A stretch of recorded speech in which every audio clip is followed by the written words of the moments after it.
बिस्मिल्लाहिर्रहमानिर्रहीम, अस्सलाम वालेकुम व्यूअर्स। पता लग गया वो कितना बड़ा यहूदी एजेंट है कि आज का फ़ैसला आने के बाद जो लोग उसको यहूदी एजेंट कहते थे या अमेरिकन एजेंट कहते थे कि ट्रंप आएगा और ट्रंप के आने से पहले ही पाकिस्तान में पिंडी में इस्लामाबाद में टांगे कांप जाएंगी और ख़ान को रिहाई मिल जाएगी, ये देखा ये यहूदियों का एजेंट है। कोई डॉक्टर इसरार अहमद रहमतुल्लाह अलैह की भी एक पेशीन गोई या उन्होंने जो ख़ान के मतलब का उसको बार बार कोट किया जा रहा था, आजकल उस पर वीडियो चलाई जा रही थी। भाई अलकायदा ट्रस्ट केस का फ़ैसला आने के बाद अब मेरा ख्याल है आप लोगों को पता लग जाना चाहिए कि ख़ान कितना बड़ा यहूदियों का या अमेरिका का एजेंट है। सवाल एक, लेकिन बात यहाँ ख़त्म नहीं होती। जो इस वक्त पीटीआई के सपोर्टर्स थे, चाहे उन्हें अच्छा लगे या बुरा लगे, सोशल मीडिया पे हम ये देख रहे थे, इवन के उनके जो सहाफ़ी हैं, जो उनके यूट्यूबर्स हैं, वो भी ये कह रहे थे कि देखें रिचर्ड ग्रैनल ने ट्वीट कर दी है, देखें उधर से ट्रंप आ गए इक़्तिदार में। अब इन्होंने ट्रंप के हल्फ बर्दारी से पहले जो 3 दिन बाद, आज 17 जनवरी है, बल्कि अब तो 3 दिन भी नहीं रहे, अब तो तकरीबन 60 घंटे के पास टाइम रह गया, आज का दिन भी आधे से ज़्यादा गुजर चुका हुआ है कि जी ट्रंप के आने से पहले ख़ान को रिहा कर दिया जाएगा, पिंडी में टांगे काम जाएंगी, शहबाज शरीफ की टांगे काम जाएंगी। इवन कि मैं तो हुकूमत को कुछ समझता नहीं, ऑनेस्टली स्पीकिंग। इसमें जो मौजूदा हुकूमत है ना PDM2, ये तो कोई स्टैंड ही नहीं करती। दूसरे महीनों में इनका ये कहना था कि चूँकि हम IMF पे डिपेंडेंट है, पिंडी में परेशानी है कि ट्रंप का प्रेशर है और ख़ान को रिहा कर दिया जाएगा। नहीं, ख़ान के रिहा नहीं किया गया, बल्कि आज उन्हें 14 साल कैद और उनकी जोजा को 7 साल कैद सुना दी गई। 5 लाख जुर्माना जोजा को और खान साहब को 10 लाख जुर्माना सुना दिया गया। लेकिन यहाँ पर जो इसका असल रिजल्ट है वो ये देखें कि दोनों का कद भर गया, सियासी तौर पे भी और इंटरनेशनली भी और डिग्निटी के भी कॉन्टेक्स्ट में। पाकिस्तान के अदारों ने या पाकिस्तान की हुकूमत ने या रियासत पाकिस्तान ने ये इंडिकेट कर दिया कि उन्हें किसी रिचर्ड ग्रैनल की ट्वीट का फ़र्क नहीं पड़ता। वो यहाँ पर कोई डरे नहीं हुए, कोई सहमे नहीं हुए। It's a crystal clear answer. आज की अगर आप वर्डिक्ट देखें, मैं तुहानू खुली ते साफ गल दस रहा जे, खुली ते साफ। दूसरी तरफ खान नूं इहदा की फायदा हुआ है क्योंकि खान की पॉपुलैरिटी हुई थी एब्सोल्युटली नॉट से। ये सोचिएगा, मेरी इस बात पे गौर व फिक्र कीजिएगा। और इस पर ही पूरी दुनिया, जब खान साहब ने साइफर लहराया था, वो उसमें माजी में क्या सदाकत है, क्या झूठ है, ये कौन सच्चा था कौन झूठा है, बहस ये नहीं है। मैं बात उन हकाइक पे कर रहा हूँ जिस पे पाकिस्तानी सियासत गुज़िश्ता 2 सालों में देखी गई है।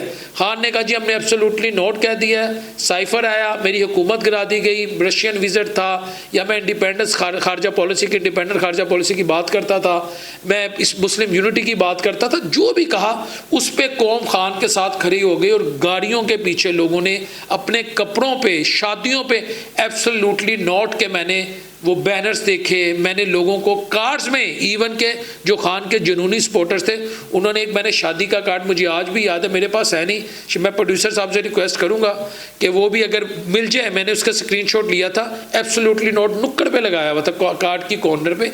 यानी मसला ये था कि खान को तब यह फ़ायदा होगा कि खान के मतलब जो अमेरिकन एजेंट, यहूदी एजेंट, अमेरिका आएगा, खान से कोई ख़तरनाक काम लेगा, पता नहीं खान से कोई न्यूक्लियर मिसाइल प्रोग्राम्स पे कॉम्प्रोमाइज़ करवाएगा, क्या कुछ करवाएगा, क्या कुछ नहीं करवाएगा। फ़िलहाल आज का जो फैसला है उसने इंडिकेट कर दिया है कि अमेरिका खान के साथ नहीं खड़ा, या खान उनका एजेंट नहीं है। और दूसरी तरफ अदारों को भी फ़ायदा हो गया, उन्होंने भी साबित कर दिया कि उन्हें किसी रिचर्ड ग्रैनल, किसी अमेरिकन सफ़ीर की या किसी अमेरिकन गवर्नमेंट की, या अमेरिका में जो पाकिस्तानी हैं जो प्रेशराइज कर रहे हैं वाया ट्रंप एडमिनिस्ट्रेशन या वाया अमेरिकन एडमिनिस्ट्रेशन हमारे अदारों को या गवर्नमेंट को कि ये डर के थ्रू IMF या कोई भी सख्त कंडीशन लगा दी जाए ये छोड़ देंगे, इन्होंने भी इंडिकेट कर दिया कि ये भी डिक्टेशन नहीं लेंगे। तो दोनों का सियासी कद ये तो तगड़ा हो गया। अच्छा, अब हम आगे आते हैं कि इस पर पाकिस्तान में क्या रद्द अमल है। पाकिस्तान में अवाम का एक ख़ास रद्द अमल होता है। अवाम जो है वो आपको पता है यूजुअली गवर्नमेंट के ख़िलाफ़ होती है, और जो 8 फरवरी के इलेक्शन है वो भी आपके सामने है। ऊपर से अभी मैं फवाद चौधरी साहब की एक ट्वीट पढ़ रहा था जिसमें उन्होंने ये लिखा है कि साबित हुआ पाकिस्तानी जजों ने भुट्टो से कुछ नहीं सीखा। ये फवाद चौधरी साहब की एक ट्वीट है, और इस ट्वीट के अंदर मैंने मुझे जो एक इशारा मिला वो ऐसे लगता है जैसे कि शायद फवाद चौधरी साहब ये कहना चाह रहे हैं कि जो फ़ैसला है ये डिक्टेटेड है रादर दैन के जजों ने खुद दिया हो। ये फवाद चौधरी साहब ने एक ट्वीट किया, मैंने वो आपके सामने रख दी, लेकिन इसकी जो असल हक़ाइक़ है वो तो मैं आपके सामने शुरू में डिस्कस कर चुका हूँ। अच्छा, अब अगली जो बात है वो है सहाफ़ियों की, क्योंकि मैं एक सहाफ़ी हूँ तो यहाँ पर मैं ये बात ज़रूर करूँगा कि गरीदा फ़ारूकी साहिबा और महर बुखारी साहिबा, ये दो ऐसी सहाफ़ी हैं पाकिस्तान की फ़ीमेल जो जर्नलिस्ट हैं, इन्होंने फ़ैसला आने से तकरीबन चंद घंटे पहले, 24 घंटे पहले, 18 घंटे पहले मुख्तलिफ़ ट्वीट्स कर दी थी।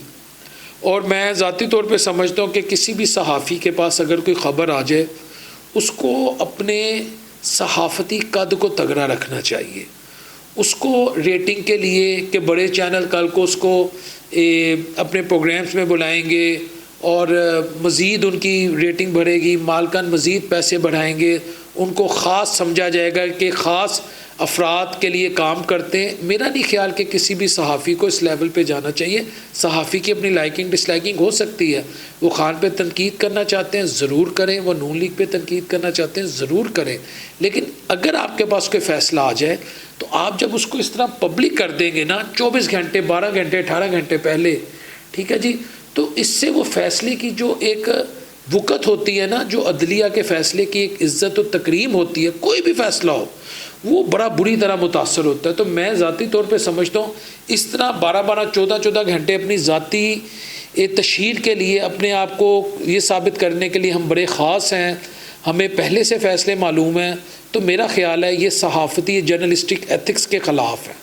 आप ट्वीट कर देते हैं, ख़बर आ जाती है, आप ट्वीट कर देते हैं, आपको प्रोफेशनली तो इसका फ़ायदा नहीं हो सकता। प्रोफेशनली हमेशा तभी किसी सहाफ़ी को फ़ायदा होता है जब वो प्रोफेशनल तरीके से काम करें। हाँ, ज़ाती फ़ायदा हो सकता है, आपकी रेटिंग बढ़ जाएगी। आज अब सोशल मीडिया पे मज़ीद वायरल हैं, लोग आपके बारे में कह रहे हैं इनको कैसे पहले मालूम हो गया कि ये फ़ैसला आने लगा था। रात आप यकीनन किसी बड़े चैनल पे आपको लाइव लिया जाएगा, आपको इंटरव्यू किया जाएगा, आपको दीगर सहाफ़ी रिक्वेस्ट करेंगे आपने हमारे चैनल में आना, ये तो आपको फ़ायदा हो जाएगा, लेकिन इससे आपका जो जुडिशल सिस्टम है उसकी क्रेडिबिलिटी जो है ना, उस पे लोग आवाज़ उठाते हैं। ऑलरेडी फ़ैसले पे कितनी तनकीद है वो मेरे से बेहतर आवाम समझती है, इसके साथ कितनी आवाम खड़ी है वो भी मेरे से बेहतर आवाम समझती है, लेकिन मैं ज़ाती तौर पे समझता हूँ महर बुखारी साहिबा से मुझे एक्सपेक्टेशंस नहीं थी। गरीदा फ़ारूकी साहिबा तो अक्सर इस तरह के स्टंट करती रहती हैं और आवाम में वो कितनी मकबूल है इसका फ़ैसला गरीदा फ़ारूकी साहिबा हमसे बेहतर कर सकती हैं, लेकिन महर बुखारी साहिबा अगर इस तरह के एडवेंचर करेंगी तो मेरा ख़्याल है इससे जो संजीदा कम्युनिटी है सहाफ़ियों की, उनके लिए भी परेशानी का बाइस होगा। बाकी आपने फ़ैसला देख लिया। और जहाँ तक बात है अली अमीन गंडापुर की, बैरिस्टर सैफ की, बैरिस्टर गोहर की और दीगर जो हैं शेर अफजल मरवत और PTI की जो इस वक्त बाहर लीडरशिप है, मैं हमेशा से एक बात कहता हूँ कि इन्हें किसी को वजारत आला मिल गई, किसी को वजारत मिल गई, कोई स्पेशल एडवाइज़र बन गया, मिशाल यूसुफजई, कोई जेलों से निकल कर टिकटॉकर्स थी वो बाहर आ गई, वो अब अपना चूरन बेच रही हैं, अपना चूरन बेच रहे हैं। कोई सहाफ़ी जो हैं वो अपना चूरन बेच रहे हैं, अपना चूरन बेच रही हैं। वो सारे अपने अपने जगह बेनिफिशरी हैं, क्योंकि याद रखिएगा किसी भी सहाफ़ी का अगर कोई PTI को प्रमोट करता है ना, जिस दिन PTI को डेंट पड़ेगा उस दिन उसको ज़्यादा डॉलर आएंगे। असल मसाइल हैं ख़ान के लिए, उसकी फ़ैमिली के लिए। वो मसाइल ख़ान कितनी देर बर्दाश्त करता है ये ख़ान ही बेहतर बता सकता है। और व्यूअर्स, अब आगे ख़ान साहब के बाद फ़ैसले के बाद उनका क्या रद्द अमल है। कुछ ट्वीट्स हैं जो शेयर हुई हैं ख़ान साहब की। वो कहते हैं 190 मिलियन पाउंड केस के फ़ैसले में जो 14 साल सज़ा हुई है उस पर ख़ान साहब ने कहा है अपनी कौम से बेवफाई नहीं करूँगा। ठीक है जी। दूसरी बात वो कहते हैं मेरी कौम भरोसा रखे जान दे दूँगा लेकिन कौम की खुददारी का सौदा नहीं करूँगा। मैंने आपको बताया है कि इस वक्त ये ख़ान के साथ जो अमेरिकन एडमिनिस्ट्रेशन की जो हमें बज़ाहिर हमदर्दियाँ नज़र आ रही हैं वो ख़ान के लिए नुकसानदेह हैं। ये मैं आपको बार बार बता रहा हूँ। पाकिस्तान में एंटी अमेरिकन वोट बहुत ज़्यादा है। अगर आप एंटी अमेरिकन स्लोगन लगाकर वोटर ले सकते हैं तो प्रो अमेरिकन बनकर आप वोटर को खो भी सकते हैं। तो ख़ान ने खुद ही कह दिया मर तो सकता हूँ लेकिन डील नहीं कर सकता, ये भी ख़ान कह रहा है। और गौर से सुन लें, मैं किसी किस्म की डील नहीं करूँगा, चाहे मुज़ाकरात हों या कुछ भी। तो मुज़ाकरात की भी जो बात है 3 राउंड उसके हो चुके हैं। और मैं आज आपको एक बात बता दूँ, ये मेरी एक असेसमेंट है, इस गवर्नमेंट के हाथ में रिलीफ नहीं है। ना ये गवर्नमेंट को रिलीफ दे सकती है, ना ये गवर्नमेंट मुज़ाकरात को रिज़ल्ट ओरिएंटेड बना सकते हैं। जिनके साथ मुज़ाकरात होने हैं वो मैंने बता दिए, वो अदारे हैं। जब खान और अदारे किसी ना किसी जगह कंसेंसस डेवलप कर लेंगे, आपको मेरी बात अच्छी लगे, आपको मेरी बात बुरी लगे, लेकिन मैं आपके सामने वो हकीकत रख रहा हूँ जो पाकिस्तान की सियासी हकीकत है, तब खान साहब के लिए मामला बेहतर हो सकते हैं। वरना खान डटा रहे, बहादुर ज़रूर होगा, सौदा नहीं करेगा, अपनी डिग्निटी को कॉम्प्रोमाइज़ नहीं करेगा, आप जो मर्ज़ी कह लें, लेकिन जब तक वो टेबल टॉक अदारों के साथ कुछ लोर कुछ दो के तनाजुर में नहीं करेगा, तो खान साहब के लिए मुझे नहीं लगता कि खान साहब बाहर आएंगे। ये मैं आपको बता रहा हूँ, हो सकता है मेरी असेसमेंट गलत हो, लेकिन ये मेरी एक असेसमेंट है। मैं आपको किसी यूट्यूबर की तरह ये नहीं कह सकता कि पिंडी में टांगे काम के, मैं आपको किसी यूट्यूबर की तरह ये नहीं कह सकता कि मैं खुल के चलो कह देता हूँ कि जनरल इस वक्त परेशान हैं और अदारे परेशान हैं और उधर अली मीन गंडापुर बड़े गुस्से में है, उधर से जरताज गुला बड़े गुस्से में है। नहीं, ये सब झूठ है, ये सब झूठ है।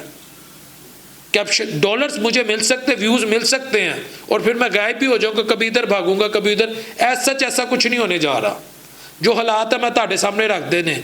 और ये जो बदकिस्मती से पाकिस्तानी कौम का, मैं बुरा ना मानिएगा, जब तक आपको वो स्पाइसी कंटेंट ना मिले ना कि मैं आपको कोई चंगा तगड़ा झूठ, ऐसा झूठ कि शैतान भी शर्मा जाए, वो जब तक आपको नहीं सुनाता ना, अनफॉर्चुनेटली फिर लोग उसको कहते हो है कि ए गल हुई है। ये था मेरा एनालिसिस। बाकी इस दुआ के साथ कि अल्लाह अपने हबीब अलैहिस्सलाम के साथ कि हम सबके लिए सानिया पैदा करे, इस मुल्क को दिन दुगनी रात चुगनी तरक्की दे और इस मुल्क की जो सिंसियर लीडरशिप है अल्लाह उसके लिए भी सानिया पैदा करे।